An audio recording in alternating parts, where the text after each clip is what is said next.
Assalamualaikum warahmatullahi wabarakatuh. Saya Siti Nurmala dari Diploma 3 Kebidanan Stikes Dharma Husada Bandung. Di sini saya akan menjelaskan konsep dasar kesehatan reproduksi. Yang pertama ada definisi kesehatan reproduksi menurut WHO. Jadi, kesehatan reproduksi adalah kesejahteraan fisik, mental, dan sosial, bukan hanya bebas dari penyakit atau kecacatan dalam segala aspek yang berhubungan dengan sistem reproduksi, fungsi, dan prosesnya saja. Kemudian, ada definisi kesehatan. Jadi, definisi kesehatan adalah keadaan yang sempurna, baik fisik, mental, maupun sosial yang sejahtera secara utuh dan tidak hanya bebas dari penyakit atau cacat saja.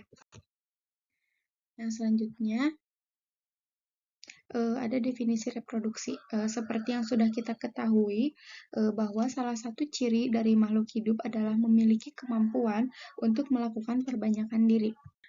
Jadi, reproduksi merupakan suatu proses biologi yang dilakukan oleh suatu organisme untuk menghasilkan keturunan baru. Tujuannya adalah untuk mempertahankan atau menghasilkan generasi selanjutnya.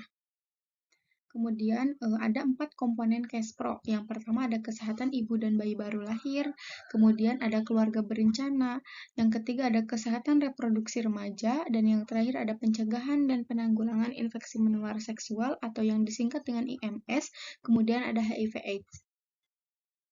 Selanjutnya ada tujuan CASPRO. Untuk tujuan CASPRO itu sendiri terbagi menjadi dua, ada tujuan utama dan tujuan khusus.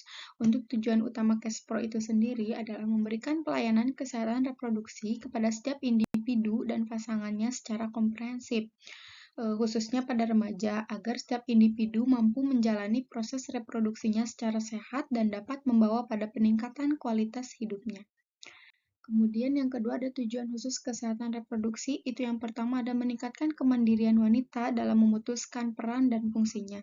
Kemudian ada meningkatkan hak dan tanggung jawab sosial wanita dalam menentukan kapan ia hamil, kemudian jumlah anak yang dia inginkan, dan jarak kehamilan.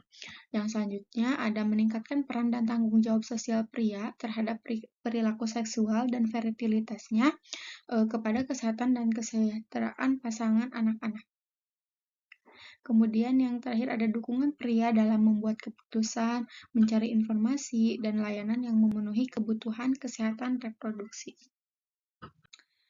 Nah, ada sasaran CASPRO. Untuk sasaran kesehatan reproduksi itu sendiri ada untuk pria dan wanita usia subur, kemudian remaja baik pria ataupun wanita yang belum menikah, kemudian kelompok resiko yaitu pekerja seks, dan masyarakat keluarga prasejahtera.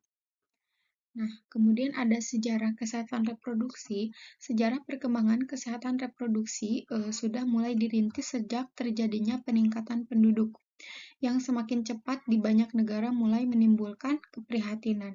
Pada pertemuan PBB yang diadakan pada tahun 1995 dan 1965, hal ini menjadi isu yang sangat penting. Kemudian pada tahun 1990, Perkumpulan Keluarga Berencana Indonesia atau yang disingkat dengan PKBI memperkenalkan program keluarga berencana yang mendapatkan dukungan dari banyak negara. Maka pada tahun 1975 sampai 1985 timbullah isu kependudukan. Selanjutnya ada siklus kesehatan reproduksi. Kesehatan reproduksi menggambarkan siklus kehidupan yang dimulai sejak jabang bayi di dalam rahim sang ibu hingga dilahirkan, kemudian masa kanak-kanak, masa remaja, dewasa, lanjut usia, dan kemudian akan meninggal dunia.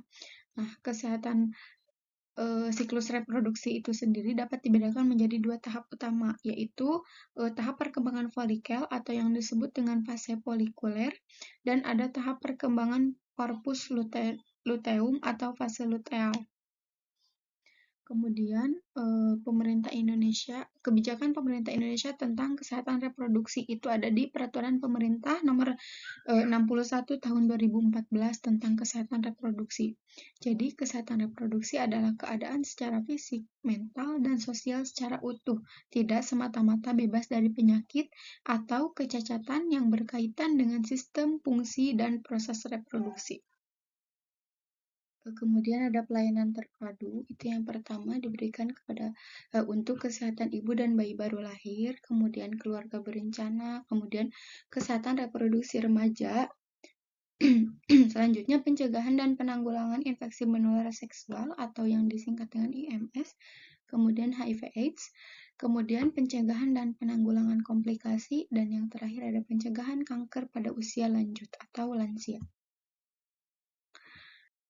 Kemudian ada kesehatan menurut undang-undang, terdapat di Undang-Undang Nomor 36 Tahun 2009 tentang kesehatan menyatakan bahwa kesehatan adalah keadaan sehat baik secara fisik, mental, spiritual, maupun sosial yang memungkinkan setiap orang untuk hidup produktif secara sosial dan ekonomis.